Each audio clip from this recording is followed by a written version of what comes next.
اردو کور کے معزز دوستو، جان ایلیا اردو شاعری کے اوتار تھے۔ وہ شعر نہیں کہتے تھے، وہ شعر کو جنم دیتے تھے۔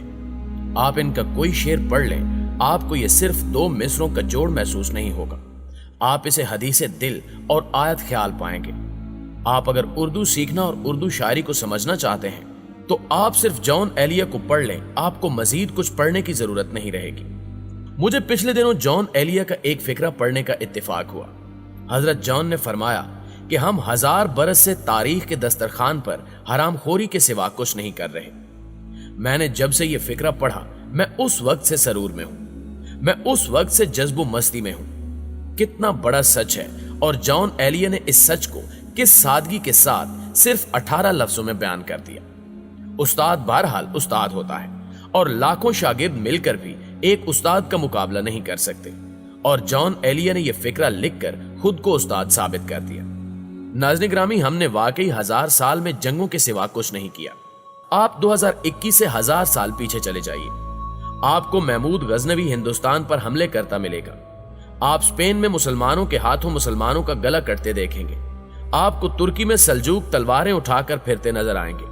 آپ کو عرب میں لاشیں بکھری ملیں گی، شیعہ سنی اور سنی شیعہ کے سر اتارتے نظر آئیں گے۔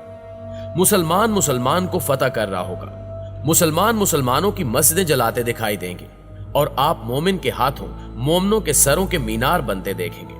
آپ سن 1018 سے آگے آتے چلے جائیں، آپ کے سارے طبق روشن ہوتے چلے جائیں گے۔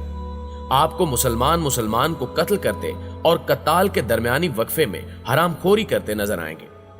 ہم نے 1400 سالہ تاریخ میں اغیار کو اتنا فتح نہیں کیا جتنا ہم ایک دوسرے کو فتح کرتے رہے۔ آپ کو شاید یہ جان کر بھی حیرت ہوگی کہ مسلمانوں نے عالم اسلام کا 95% علاقہ اسلامی عروج کی پہلی صدی میں فتح کر لیا تھا، اور مسلمان اس کے بعد 1350 سال اس علاقے کے لیے ایک دوسرے سے لڑتے رہے۔ ہمارے علم، فلسفے، سائنس اور ایجادات کی 95% تاریخ بھی ابتدائی 300 سال تک محدود تھی۔ ہم نے اس کے بعد باقی 1000 سال تک حرام خوری کے سوا کچھ نہیں کیا۔ عالم اسلام 1000 سال سے نیل کٹر سے لے کر کنگھی تک ان لوگوں کی استعمال کر رہا ہے جنہیں ہم دن میں 5 بار بد دعائیں دیتے ہیں۔ آپ کمال دیکھیے کہ ہم مسجدوں میں یہودیوں کے پنکھے اور اے سی لگا کر، عیسائیوں کی ٹونٹیوں سے وضو کر کے، کافروں کے ساؤنڈ سسٹم پر آذان دے کر اور لادینوں کی جائے نمازوں پر سجدے کر کے ان سب کی بربادی کے لیے بد دعائیں کرتے ہیں۔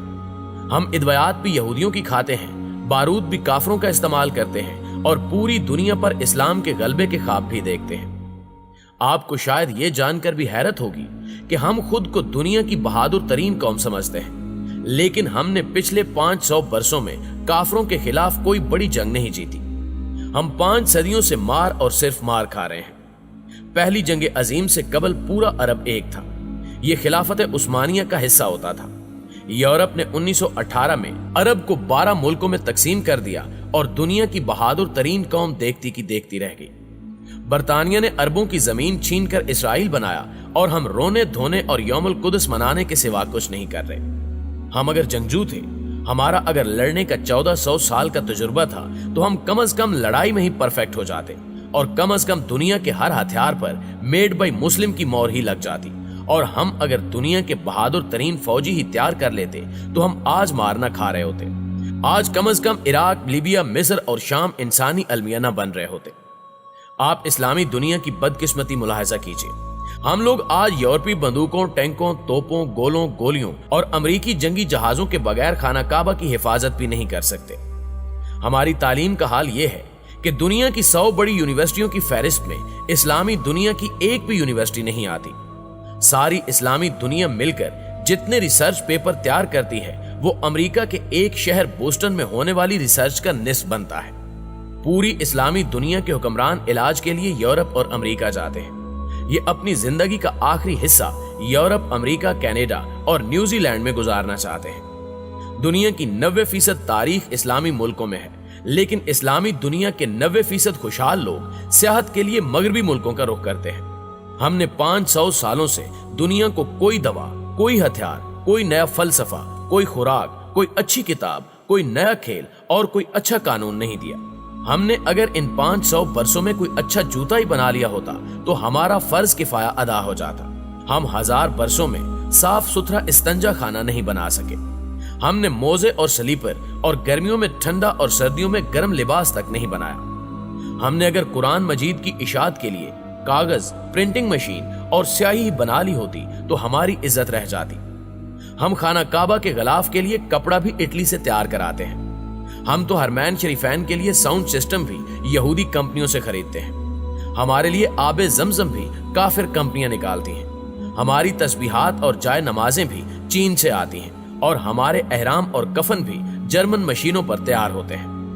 हम माने या न माने, लेकिन ये हकीकत है कि दुनिया के 1.5 अरब मुसलमान सारिफ से ज्यादा अहमियत नहीं रखते। यूरोप नेमतें इजाद करता है, बनाता है, इस्लामी दुनिया तक पहुंचाता है और हम इस्तेमाल करते हैं और इसके बाद बनाने वालों और इजाद करने वालों को आंखें निकालते हैं। दोस्तों, आप यकीन कीजिए, जिस साल ऑस्ट्रेलिया और न्यूजीलैंड ने सऊदी अरब को भेड़ें देने से इनकार कर दिया, उस साल मुसलमान हज पर कुर्बानी नहीं कर सकेंगे। और जिस दिन यूरोप और अमेरिका ने इस्लामी दुनिया को गाड़ियां, जहाज और कंप्यूटर बेचना बंद कर दिए, हम उस दिन घरों में मबूस होकर रह जाएंगे। हम शहर में नहीं निकल सकेंगे। ये है हम और ये है हमारी औकात। लेकिन आप किसी दिन अपने दावे सुन लीजिए। आप उन नौजवानों के नारे सुन लें जो मैट्रिक का इम्तिहान पास नहीं कर सके, जिन्हें पेज तक लगाना नहीं आता, और जिस दिन उनके बूढ़े वालिद की दिहाड़ी न लगे उस दिन उनके घर चूल्हा नहीं जलता। आप इनके नारे, इनके दावे सुन लीजिए।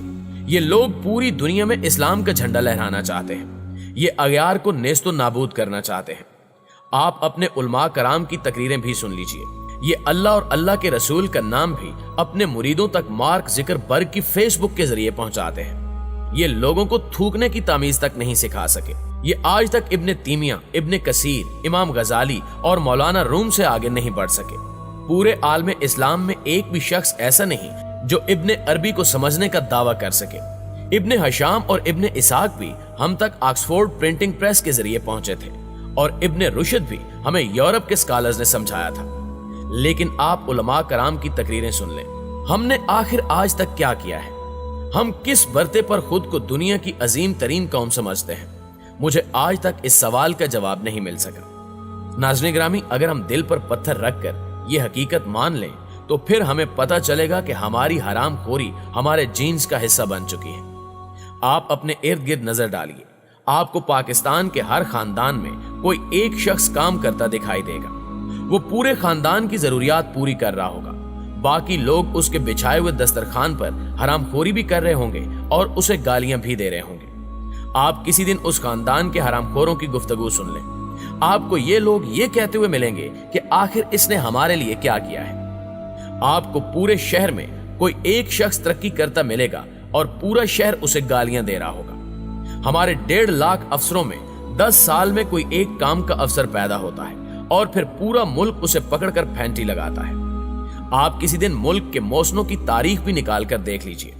आपको कायदे आजम लियाकत अली खान, सरदार निश्तर, ख्वाजा नाजमुद्दीन, राजा साहब महमूदाबाद, अयूब खान, डॉक्टर अब्दुल कदीर और अब्दुल सितार ईदी तक मुल्क के हर मौसम की आंखों में आंसू मिलेंगे।